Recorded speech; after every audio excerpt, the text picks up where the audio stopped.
प्रभु यीशु मसीह के मधुर और मीठे नाम में आज दिनांक 18 जुलाई दिन सोमवार को हम आप सब अपम के श्रोताओं का हार्दिक स्वागत करते हैं। आज के दिन के लिए जो वचन है वो लिया गया है पहला कुरिन्थियों की पत्री उसका 9 अध्याय उसका 24 पद। वचन इस प्रकार से कहता है, क्या तुम नहीं जानते कि दौड़ में तो दौड़ते सब ही हैं परंतु इनाम एक ही ले जाता है। तुम वैसा ही दौड़ो कि जीतो। प्रियो, यदि आप उस दौड़ में हैं जो यहोवा के द्वारा आपको सौंपी गई है तो आपको पवित्रता के साथ दौड़ना है, तभी आप उस दौड़ को सफलतापूर्वक पूरा करेंगे। आप अच्छी दौड़ दौड़ने और विश्वास बनाए रखने में सक्षम होंगे। परमेश्वर के सेवक को बदनाम करने के लिए 3 गड्ढे या फंदे या धन अधिकार, ये 3 जो औजार है वो शैतान इस्तेमाल करता है। जब हम प्रेरित पौलुस के जीवन पर विचार करते हैं तो हम देखते हैं कि वो इन मामलों में बहुत चौकस था। वो इस तरह इस पवित्रता में बनाए रखा जैसे कि पैसे के मामले में वो खराई से चलता था। इसी कारण उसने इफिसुस की कलीसिया को अपनी पत्री में इस प्रकार लिखता है, प्रेरितों के काम उसके 20 उसके 34 पद में, कि तुम आप ही जानते हो कि इन्हीं हाथों ने मेरी और मेरे साथियों की आवश्यकता पूरी की है। उसने पैसे के मामले में किसी भी बेईमानी से खुद को कभी भी दागदार नहीं किया। ठीक उसी तरह से उसने अपनी पवित्रता को बरकरार रखा।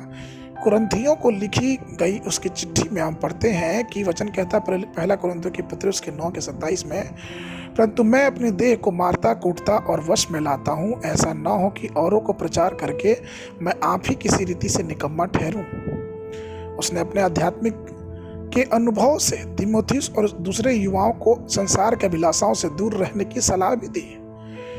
पौलुस अधिकार या घमंड के जाल में नहीं फंसा। वह हमेशा अपने आप को दीन करता था। वह अपने आप को पापियों में प्रमुख और प्रथम व्यक्ति कहता था। आध्यात्मिक मंडली में कई ऐसे थे जिन्होंने खुद को गर्व से अहंकार के साथ प्रस्तुत किया और पूर्ण सत्यता व्यक्ति को पूर्ण रूप से भ्रष्ट कर देने की लालसा की। कई लोग जो थे वो संसार के गलत फंदों में फंस चुके थे, लेकिन परमेश्वर का धन्यवाद कि पौलुस ने अपने आप को सतर्क रखा। और यही कारण है कि हम पौलुस के जीवन से बहुत कुछ सीखने को मिलता है। और सबसे बड़ी चीज कि हम अनुग्रह पूर्वक उसके विश्वास के निर्माण को देख सकते हैं। प्रभु में मेरे प्रिय लोगों, पवित्रता में प्रार्थना के साथ अपने जीवन को बनाए रखें और अपने पापों को यहोवा के सामने मान लें तो वो निश्चित रूप से आपकी दौड़ को पूरी करने में आपकी सहायता करेगा।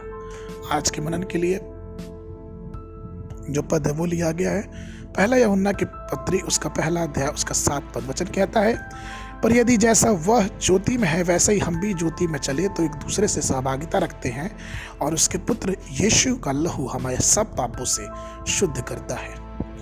बाइबल अध्ययन के लिए सुबह के समय भजन संहिता की पुस्तक उसका 20, 21, 22 अध्याय और संध्या के समय प्रेरितों के काम उसका 21 अध्याय 1 पद से लेके 17 पद तक। परमेश्वर आप सबको आशीष देवे।